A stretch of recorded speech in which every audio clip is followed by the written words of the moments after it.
I was watching the Jeffrey Epstein doc on Netflix last night. I'm spooked.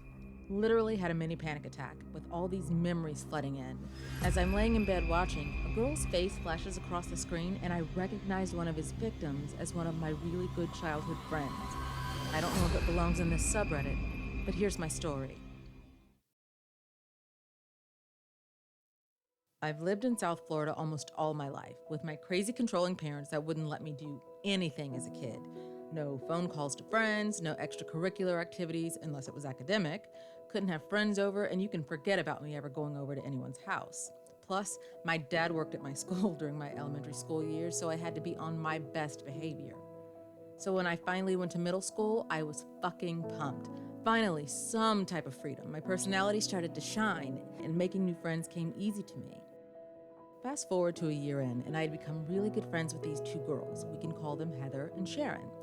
They were both pretty, popular, friendly, but what fascinated me most was that Heather was the only girl in middle school that I knew that was able to sleep over at a boy's house. It was something so foreign to me since my parents told me I couldn't even go on a date with a boy until after I graduated. High school or college, they didn't specify. So I automatically thought she was the coolest chick I ever met. Throughout our friendship, we were known as the tripod. We had all the same classes and lunch periods, so we all got pretty close.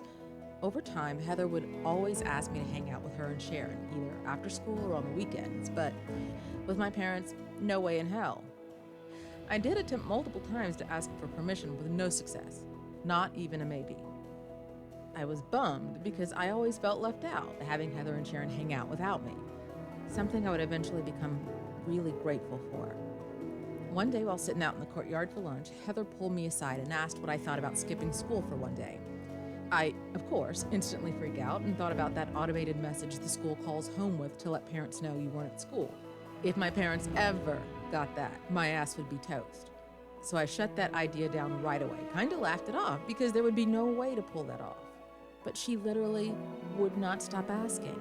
So eventually she convinced me and we were ready to start the planning. Fine. It took us about a week every day during lunch trying to figure out how to pull this off. The thrill of it had me so excited as I had never done anything like it.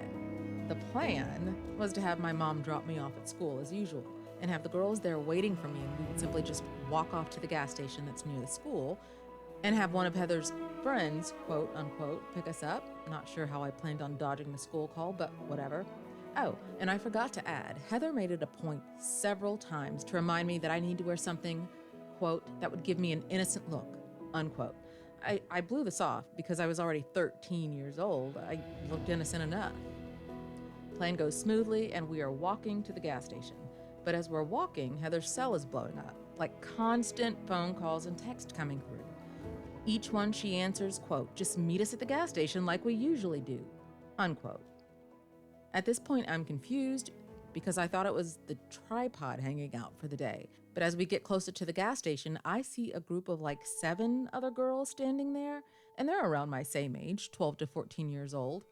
Some girls I've seen around school, others I don't recognize, but they all perk up when they see Heather walk up.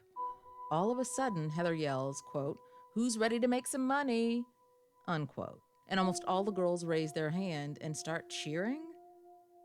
I grab Sharon and ask her, like, what is Heather talking about? And the look that Sharon gave me is one I'll never forget. It was like she was saying, quote, get out now while you can, unquote. It just made me very uncomfortable, and she never ended up saying anything. It was just weird. A big group of young girls who should be in school just hanging out at a gas station? As we're standing there, 2 black Lincoln Town cars pull up and make a sudden stop right in front of us. Heather starts numbering the girls and tells the first group to get in the first car, and as they do, that car speeds away. The other one slowly rolls the window down, and I see this older man with sunglasses on just sitting there smiling. He asks if we're ready to go to the mansion, which excites the 2 other girls standing behind me. He opens the door and they both jump in, followed by Sharon. Heather is standing next to me and she nudges me to go on, but as she does, I start going off, asking her, what the hell is going on? Where are we going? Who is this man? And why didn't she mention this in any of her plans? She's looking almost annoyed at me and says, quote, out of all the girls I bring, you're the one that's giving me a problem. I thought you would want to get out and finally have some fun, and with your body, you could make a killing. Unquote. At the time, I was so naive, I didn't know exactly what she meant, but by the tone of her voice and how pressured she was making me feel, I ended up backing out and ran back to school. As embarrassed as I felt for bailing on my friends, I feared my mom and her belt a lot more. Plus, going off in a car with someone I've never met screamed stranger danger.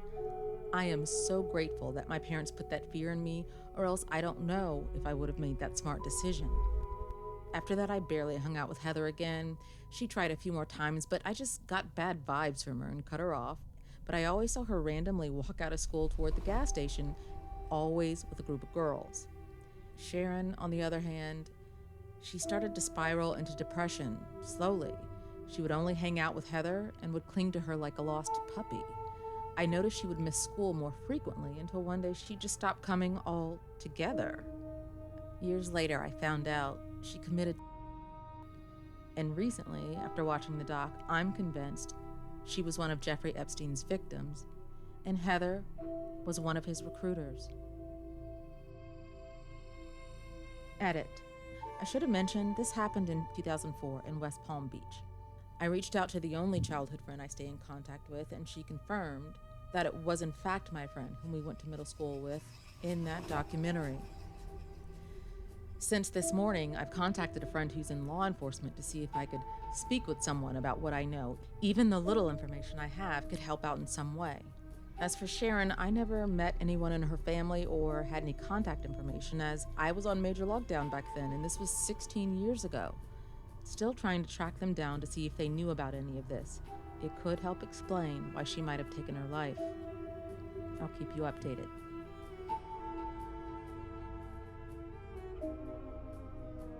OP never did keep us updated. They deleted their account. That's cool. Maybe they just needed to get it out so they could finally leave it behind. I am glad this child, the OP's 13-year-old self, trusted her instincts enough to nope out of the situation.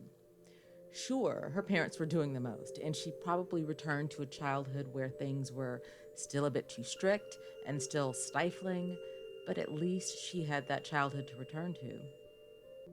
Why did I pick this as the first official story to share here? I know you're dying to know. I wish I had some deep, highly intellectual reason. There isn't one. I sorted by top, and this was first. But that doesn't lessen the importance of speaking on this subject matter.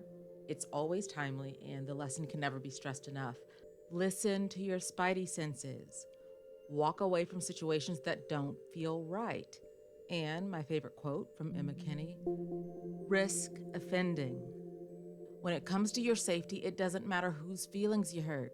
You nope out of the creepy encounter so you can live to fight another day. It's that simple. Because when something feels wrong on a cellular level, it just might be the universe saving your ass. Listen.